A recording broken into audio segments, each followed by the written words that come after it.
Krishna board draft notification వెంటనే నిలుపుదల చేయాలని తెలంగాణ ప్రభుత్వం కేంద్రాన్ని కోరింది. నీటి పంపిణీ విషయంలో విభజన చట్టంలో ఉన్న హామీలను అమలు చేయాలని డిమాండ్ చేసింది. విభజన చట్టం ప్రకారం తెలంగాణకు రావాల్సిన 299 టీఎంసీల నీటికి అదనంగా మరో 90 టీఎంసీల నీటిని ఈ ఏడాది నుంచే కేటాయించాలని విజ్ఞప్తి చేసింది.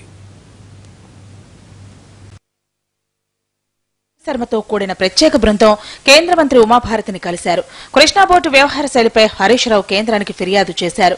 బ్రిజేష్ కుమార్ ట్రిబ్యునల్ ఉండగా నదీ జలాల పంపిణీపై కృష్ణా బోర్డు అధికారం చెలాయించడాన్ని ఆయన తప్పుపట్టారు. తెలంగాణ మంత్రివర్గ నిర్ణయాన్ని ఉమకు వివరించారు హరీష్. పరిధే లేదు, ఆ అధికారమే లేదు. లేనటువంటి అధికారాన్ని వినియోగించి చట్టాన్ని తన చేతిలో తీసుకునేటువంటి దాన్ని తక్షణమే కేంద్ర ప్రభుత్వం నిలుపుదల చేయాలని చెప్పి గౌరవనీయులు ఉమాభారతి గారికి మేము విజ్ఞప్తి చేయడం జరిగింది. ఏ రాష్ట్రానికి అన్యాయం జరగకుండా చూడాలని, విభజన చట్టాన్ని అమలు చేయాలని కృష్ణా బోర్డు చైర్మన్ కు సూచించారు కేంద్ర మంత్రి ఉమాభారతి. తాము అక్రమ ప్రాజెక్టులు కడుతున్నామంటూ వస్తున్న ఆరోపణల్లో నిజం లేదని స్పష్టం చేశారు హరీష్ రావు. మరోవైపు సమావేశం జరుగుతుండగానే ఉమాభారతి కృష్ణా బోర్డు చైర్మన్ తో ఫోన్లో మాట్లాడారు. విభజన చట్ట ప్రకారం 2 రాష్ట్రాలకు నీటి కేటాయింపులు జరపాలన్నారు. రేపు కృష్ణా బోర్డు చైర్మన్ తో సమావేశం అవ్వాలని సీఎస్ రాజీవ్ శర్మకు ఉమాభారతి సూచించారు.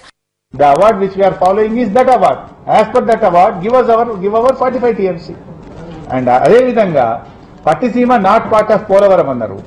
అందులోనే ఏం చెప్పిండ్రు, if any water other than Polavaram, if any water is diverted from Godavari to Krishna, the same principle will be applied.